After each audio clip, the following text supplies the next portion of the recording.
Is it really about corruption? Is it really about the presidency or some group of disgruntled opposition on rampage? No matter what it is, they are striving on the ineptitude in leadership. They are striving on the corruption in the system. They are striving on the lackadaisical posture of the people as a result.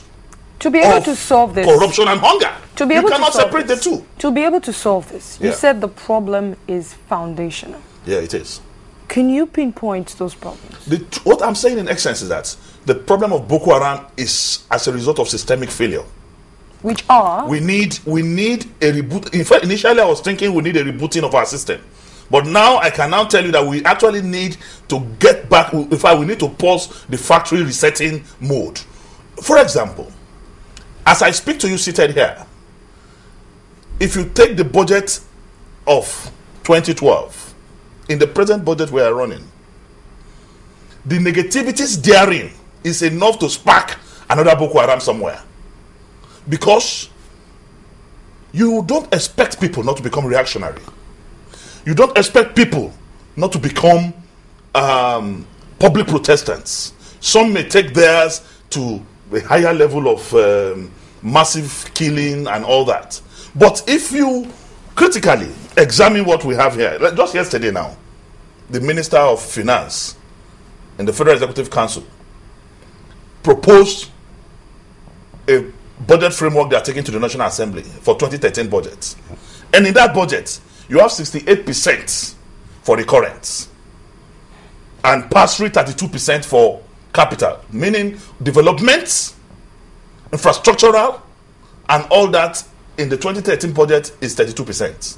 But there's an increment in that rate. Increment of less than 4%.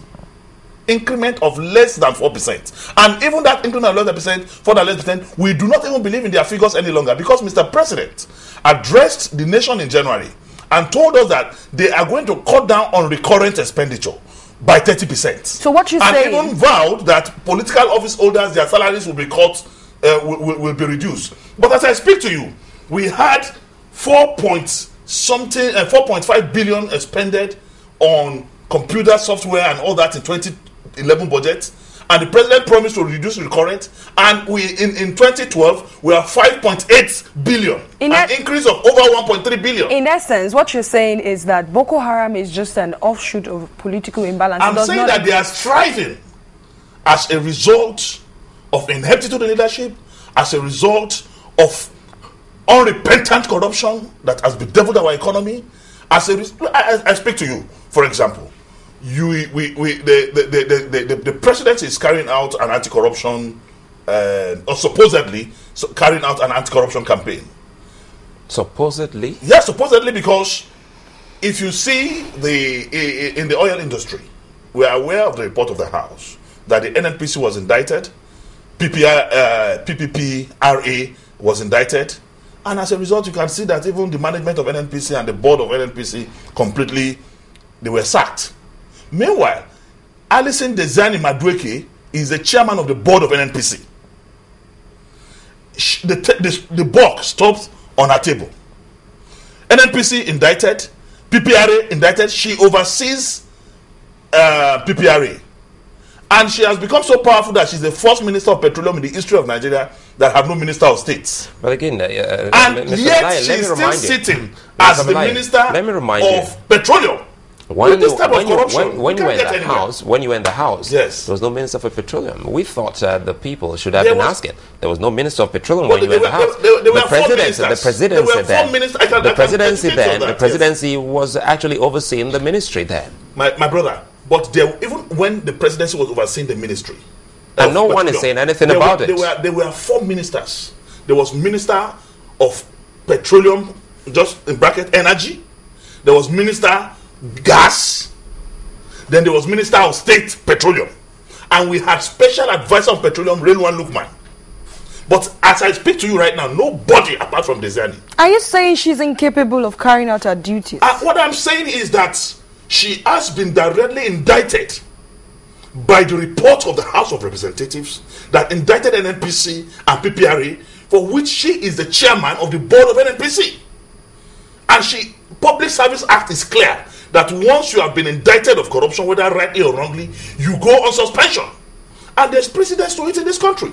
When the president, was vice president, and the Yar'Adua of blessed memory, the Minister of Health, Professor Grange, and the Minister of State for Health, Gabriel Aduku, were indicted in the Corruption Act. Even before investigation commenced and was investigated by EFCC, they were suspended as ministers. We remember the story of Professor Fabian Osuji, who also was Minister of Education, indicted in the Corruption Act. He had to leave as a minister. Then a government that condones corruption, that fertilizes corruption, that promotes corruption by allowing corrupt characters to continue to sit in government, there is no justification for fighting Boko Haram. Well, anyway, when we look at the nature of this, I don't think it's right for us to say there's no justification fighting Boko Haram, because we all see the menace Boko Haram is causing. I pray against it. And again, for the very first time, we're getting to see people in the courts there being tried. And for the very first time, you were a member of the PDP. Once upon a time, you wouldn't be seeing a big man or you people called untouchable in the PDP in the law courts. But today we have a serving chairman and a past chairman's child and facing corruption trial in the courts. How many of them who face corruption have been prosecuted? The same game that is going on is about to start. Yesterday, the Minister of Justice and Attorney General of the Federation, they've appointed, I think his name is Aromolo or something like that. He's a lawyer, he's a son, as the federal government's lawyer in the case of Farouk Lawal. And this same character is Dimeti Bankole's lawyer, where Dimeti is facing corruption charges against the state, against the Nigerian people. Then the same man is also the one standing in defense of Justice Eri, who is the administrator of the National Judicial Institute, that is being accused of embezzling 6 billion naira.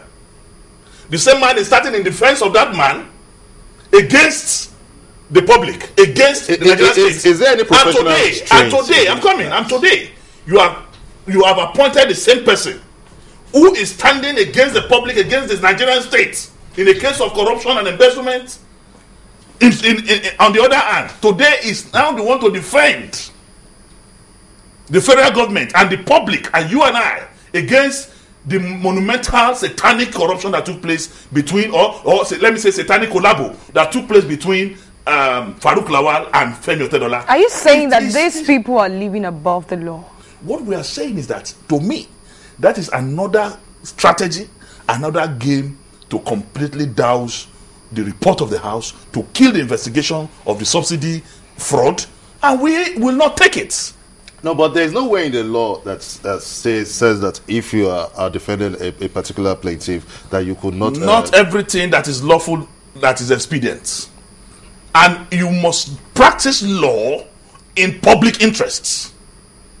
You must exercise your powers and discretions in public interest. Well, let's look at it this way.